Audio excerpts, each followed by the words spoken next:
What is up, everybody? Welcome back to T-Dog Customs to another video.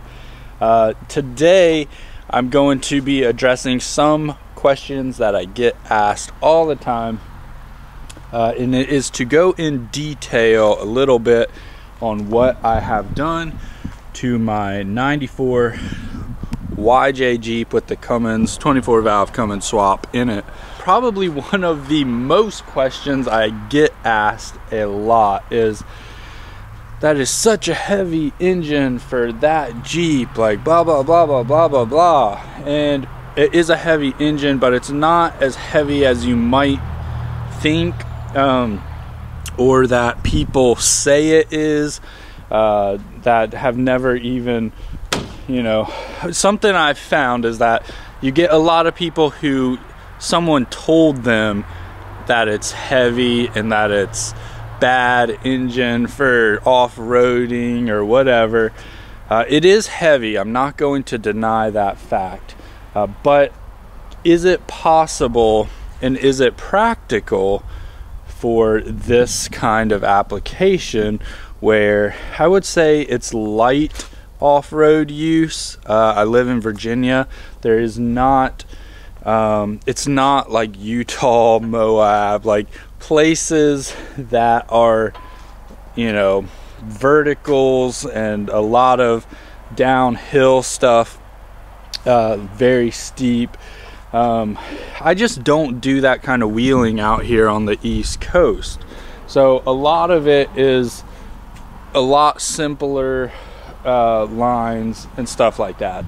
This thing is a beast. It has way more power than I need, but I like it and I love it. So let's cover some things that I've run into issue-wise with having so much horsepower and torque, mainly torque, is with leaf springs, which I have, you can see. With this particular setup, I used to get a lot of axle wrap. And so something that I've done to combat that is right here. If you see the traction bars,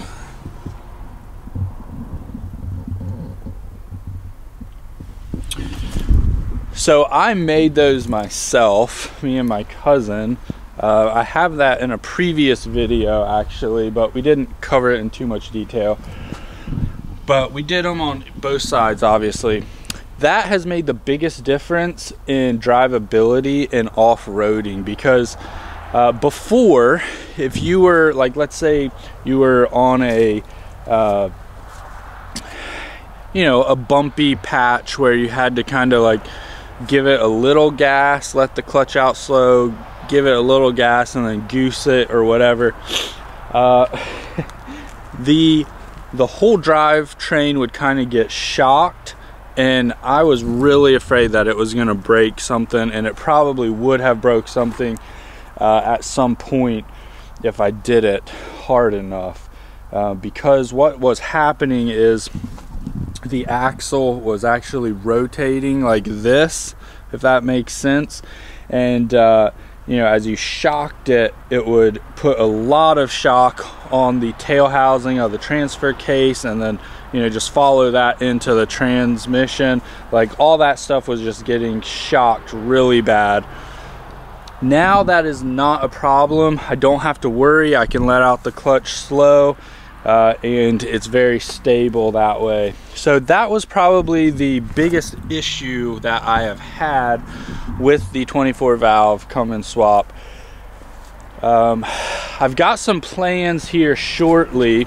In fact, I might be doing it maybe later today, but I'm going to cut out this a little more, kind of make it more rounded. It's kind of looks a little weird through here when I did this. I just didn't take the time. So I think if I kind of tape it out to where this circular kind of flows right in with that, it'll look a lot better. I believe this side might look better than that side, Okay, yeah, so you can see over here it flows a little bit better, but we still need to do that. And so, you know, that I don't know why I brought that up. It's kind of a side note. But okay, so the traction bars were like the biggest issue. One of the next things I really want to do to this to improve it is making heim joint steering. Coming over to the inside, my daughter's sunglasses case, I need to still like guitar pick. Always tell you guitar person's vehicle by guitar picks everywhere. But the next thing I would really like to do and I need to do is take all the whole interior seats, everything out, and really take care of the tub. So I've got over here in the garage, if we waltz over here, this is a driver's side floor pan that I picked up off of Facebook Marketplace for like 50 bucks, or it may have been 40 bucks. I can't remember. It was like a year ago, because under this mat, ta-da, is a repair. So this is what I have. It is rusted out right here. This is the only bit of rust really on the whole Jeep, and it's right here. And so I need to replace this before it gets even worse. But I would like to do that. When I do it, I'm going to record the whole process. I haven't really been able to find a process of someone doing it in detail from start to finish. Now I have a little trick, because one of my good friends does auto body work for a living, and he was telling me about this epoxy stuff that's becoming pretty popular, and it cuts down on the need for welding. So you know, typically in the past you would cut out your section and then like spot weld and then, you know, weld the new panel in. Apparently he says this stuff is really good and you don't need to weld. So I might give that a shot, maybe have him help me a little bit with that, because that would be super rad if we could make that work out. This is one of the other things that really bugs me, is this tailgate. So this is the second time I've tried wrapping this, and I can just, for the life of me, I cannot get it to stick in these holes. Now, I don't know what I'm doing wrong. I know I'm doing something wrong, but it's so frustrating that I cannot get it to stick. You know, like, I don't know. By the way, don't look at that.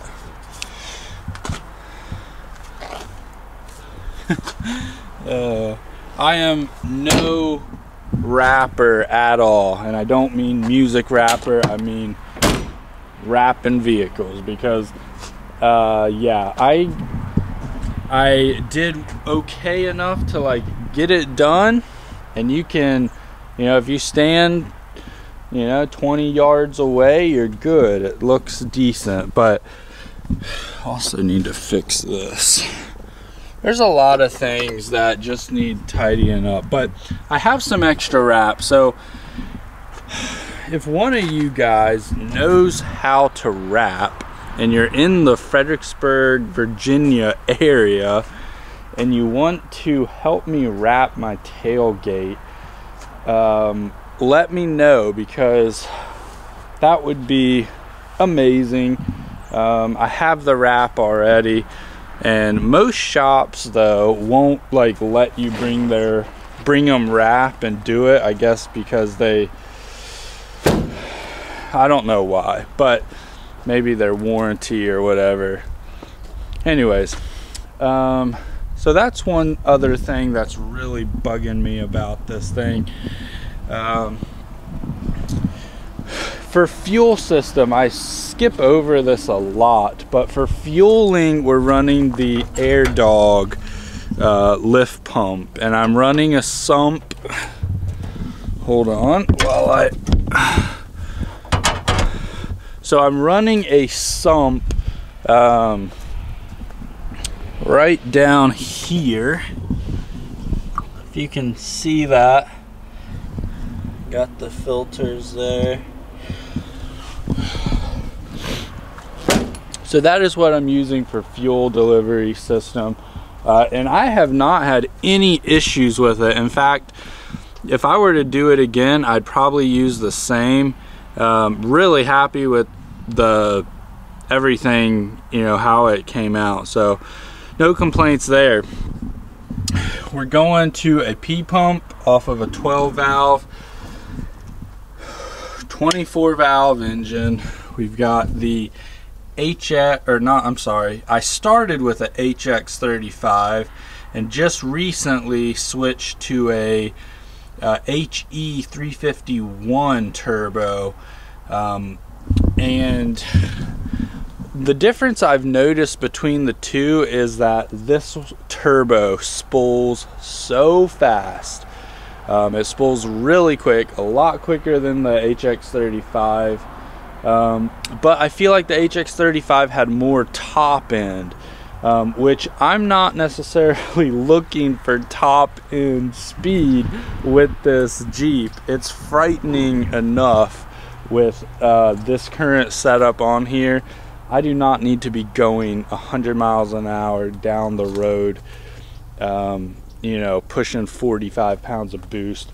And that's what this actually makes. This will roll up to about 40 pounds of boost, no problem. Like, it just zips up there really fast. Yeah, so no problem there. Now, the injectors are indeed, they're stock injectors with bigger nozzles put on, and I can't remember what size nozzles. I just know they were actually my cousin's injectors, and I just know that he had bigger nozzles on it.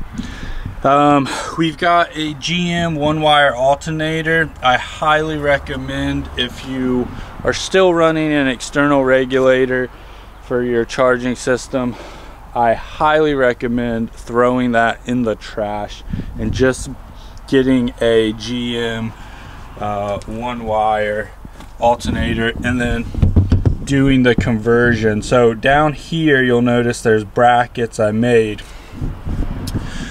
Me and my cousin are actually going to be, he's got a CNC machine, and we're actually going to be making those brackets and selling them. So if you are watching this video and you're interested in the brackets to specifically work with the GM one wire, I make them to where the dimensions, everything are perfect. All you got to do is bolt it in. Super simple. I will actually, once I get the brackets fully made, I will be putting out a video with the specific instructions on this is exactly how you'll install it. So it'll be super easy, no problem at all. We've got your oil catch cans here. Yeah, and that is about it, folks. The intercooler, in a previous video, which I will link in the description, I actually go over everything that's on the Jeep and what it cost money wise and stuff like that.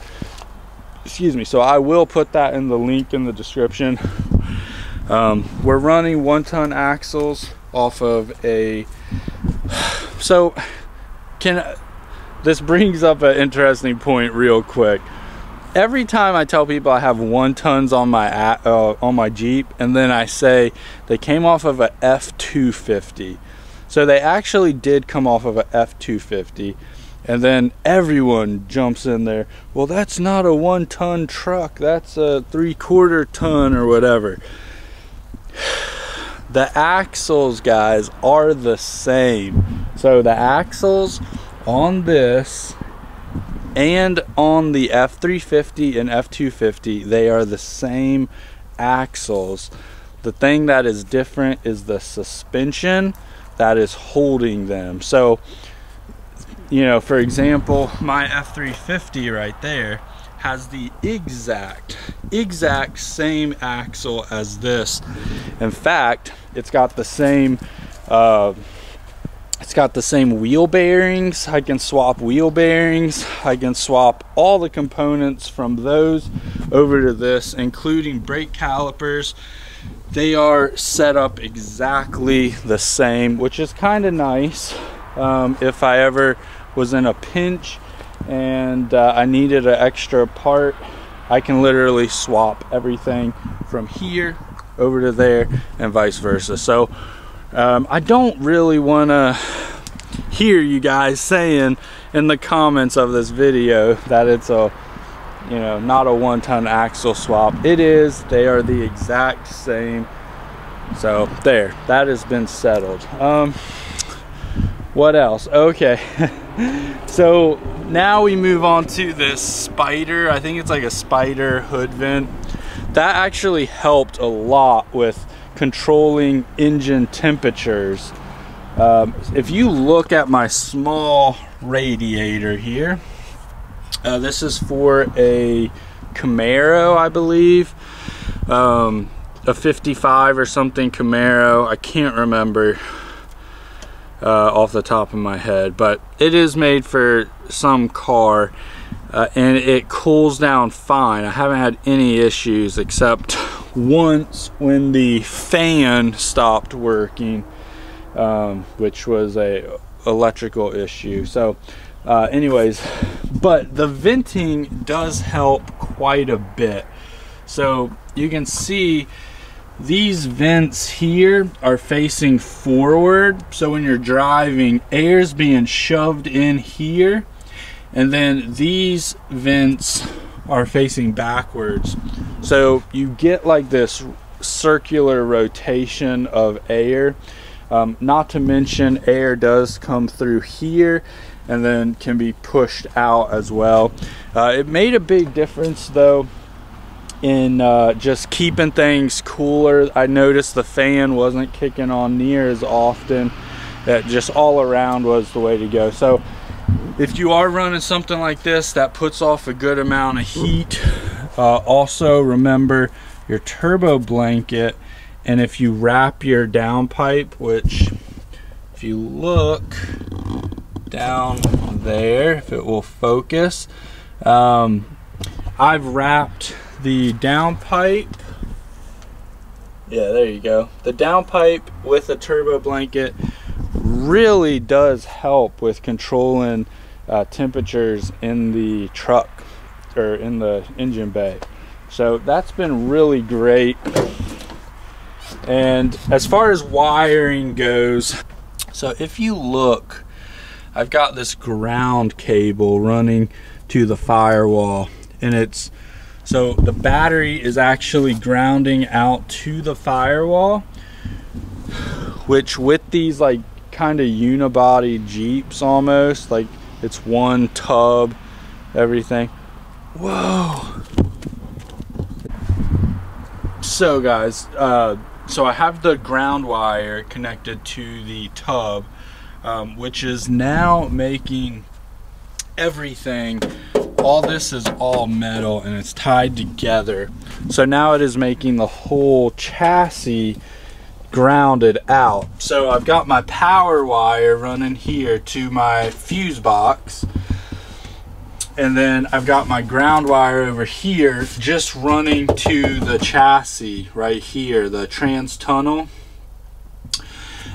which now is my ground. But it's super simple and super easy, because now I can just run my grounds. If I need something grounded out, you know, I can just run it to the frame or run it to the a part on the Jeep, and it's all grounded out, getting really good ground. So this got some ARP head studs in here. Haven't had any issues, love them. Another big reason why I wanted to go with the P pump on the 24 valve, minus the just, you know, cool factor of having a P pump. I just think they're cool. But minus that aspect, it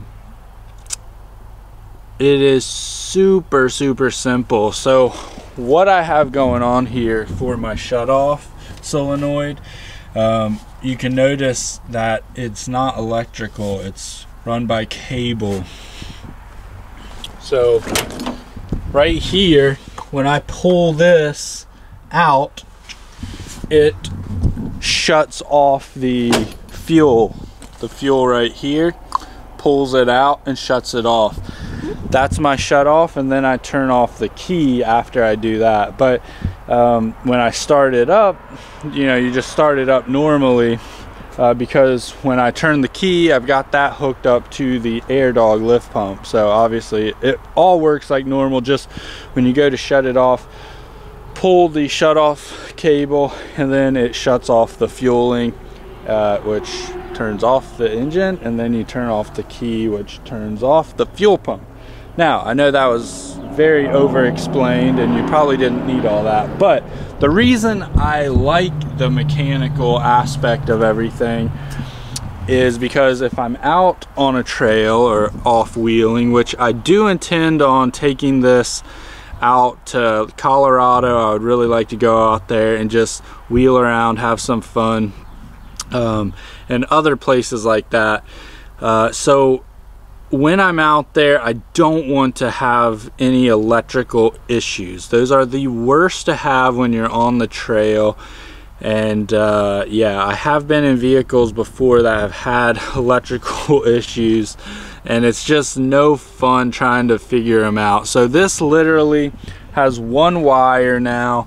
We've got the alternator that's running one wire to the battery for charging. We've got a ground on the alternator that's running to the battery as well, which you could just run it to the frame or run it to the engine block.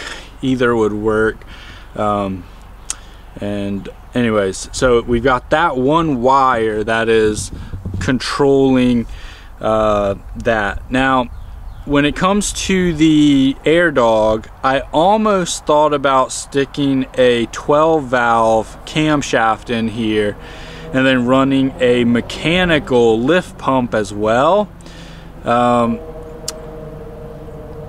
just, at the time, I just figured, you know what, we'll just go with the AirDog, and I like that aspect personally.